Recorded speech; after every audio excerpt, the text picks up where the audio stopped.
Hi there and welcome. Today I'm going to share my thoughts on whether, in less pressurized circumstances, those 6 undecided cases from the original trial might have been not guilties, and also consider the implications for the whole thing of even one not guilty verdict. As some of you will know, I recently did a couple of videos on the Child K case. That was obviously one of those 6 undecided cases, which in the autumn of 2023 was revived primarily so that the automatically triggered contempt of court provisions would have the effect of shutting down the growing public debate over the safety of the convictions. Among the many remarkable features of that case is that even after that historically unprecedented debate following the original trial, and with a significantly weakened prosecution case for the retrial, incomprehensibly, it resulted in a further conviction for attempted murder. Perhaps the most remarkable feature of all was that the death of the child only 3 days after the health collapse on which the attempted murder charge was based did not see the charge upgraded to murder as is provided for and generally done, in fact always done to my knowledge, in English law. That most curious of decisions speaks to the weakness of the legal facts relied upon to support that attempted murder charge. In so doing, it is telling in the stark insight it provides of the truth of sinister motives and purposes behind not just the Child K prosecution, but all of them. It was in getting towards the end of Dr. Jayaram's cross-examination while reading the Tattle Life case report that I acquired the new perspective which I'm sharing with you in this particular video. Prior to reading that bit of the report on Jayaram's cross-examination, I'd scarcely given a thought to the whys and wherefores of why the jury had chosen to convict in 14 cases but gone undecided in 6 of them. As it became increasingly clear to me that without really getting out of second gear, Benjamin Myers was shredding Jayaram's credibility as a witness, it crossed my mind that Jayaram was in fact the reason why the jury had been able to find it in itself to come to a guilty verdict in this particular case.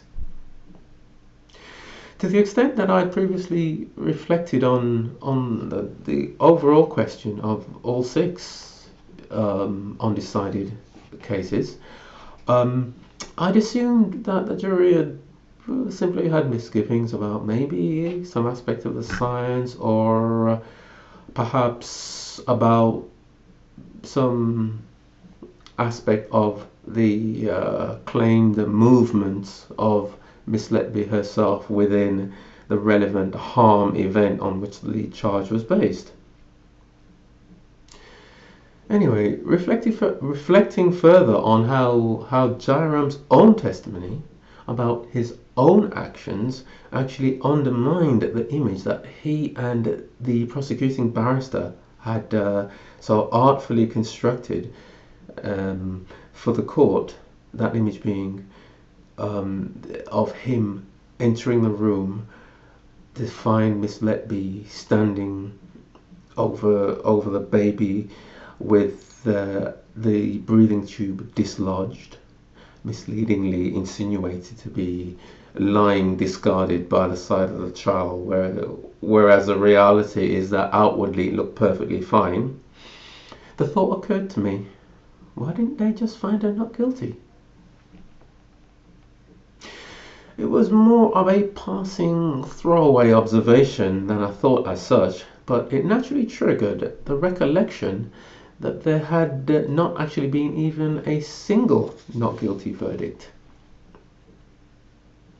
This naturally raised a further important question. How many of the remaining 5 undecided cases would give rise to the same observation? That was a question which triggered the epiphany for me on the whole case against Miss Letby.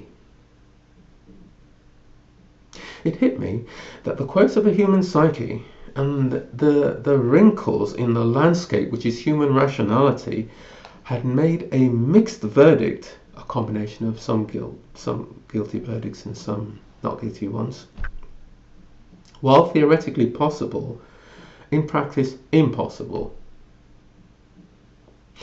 In positing a serial killer in such an improbable environment and in such historically unprecedented circumstances, it was apparent to me that the prosecution case was unfairly bolstered by the unexpected windfall of a binary aspect being imparted to the overall case, whereby the jury had to find Miss Letby either totally innocent or not at all. Essentially, any not guilty verdict would stand in open mockery of any guilty verdicts in any of the other cases. Let me explain. In the normal run of things, like i.e. where a prosecution is actually backed by hard evidence, incontrovertibly showing that a crime did in fact take place, a jury can call things just as they see them without looking beyond the person they're sitting in judgment on. If they decide that their defendant did not commit the crime, the question of who did commit the crime is the only outstanding one.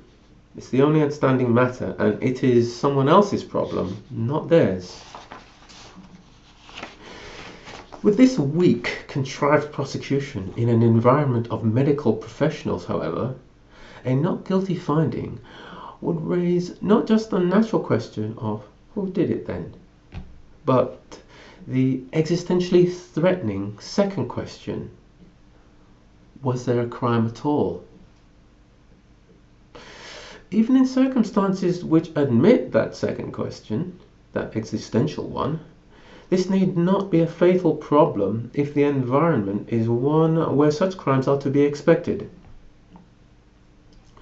Where that is the case, and suspicion can then therefore be readily passed on from the defendant to other people, that existential second question, arising from the absence of definitive proof of crime, will naturally recede. That is not, however, the case with the Countess of Chester's neonatal unit, because while for all the collapse events several nurses, consultants and registrars I'm sure can be shown to have had access to the child during the material time of the claimed harm event, there is the statistical equivalent of a 12-foot wall topped with those embedded broken bottles for that new suspect argument to have to scale. Basically, one serial killer within the small body of medical professionals and nurses comprising the staff of a neonatal unit is already to test the bounds of credibility. The idea that there could be a second serial killer within the same unit would be to invite open ridicule. Such ridicule would obviously also call into question any findings of guilt against Miss Letby. With the scope for a second killer dead on arrival, the question of whether there had actually been a crime at all would loom much larger, subsequently only growing further to eventually reach gargantuan proportions within a few news cycles. Given the absence of any hard evidence, the final destination for that particular train would be even stronger challenge of any findings of guilt than in the second killer on the unit scenario.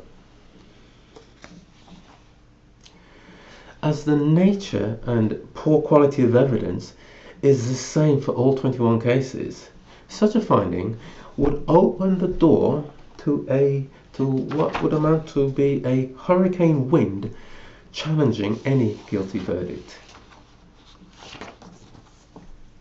It would be logically untenable to maintain that a crime had occurred in any case, in any of the cases, after a legal finding that crime was not the cause of death or collapse in any single one case.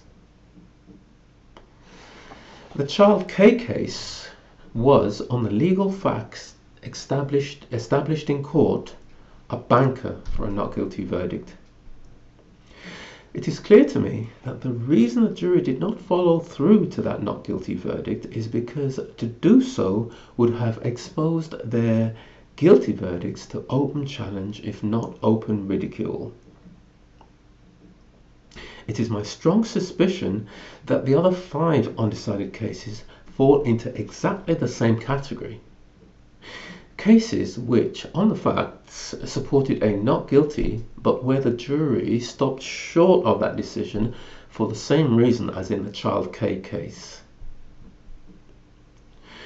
If Miss Letby could not secure a not guilty verdict in a case with so many anomalies, a main prosecution witness whose credibility was totally shredded in cross-examination, and where the circumstantial evidence relied upon by the prosecution is contradicted by their own witnesses, she manifestly did not have a fair trial.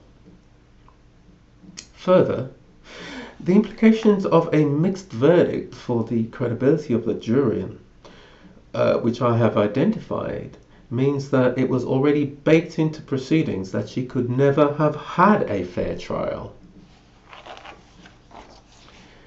In this regard, we can see that one wrong prosecution without hard evidence, relying on poor quality circumstantial and bogus scientific evidence, has been leveraged to perpetuate the further greater wrong of actually denying her a fair trial.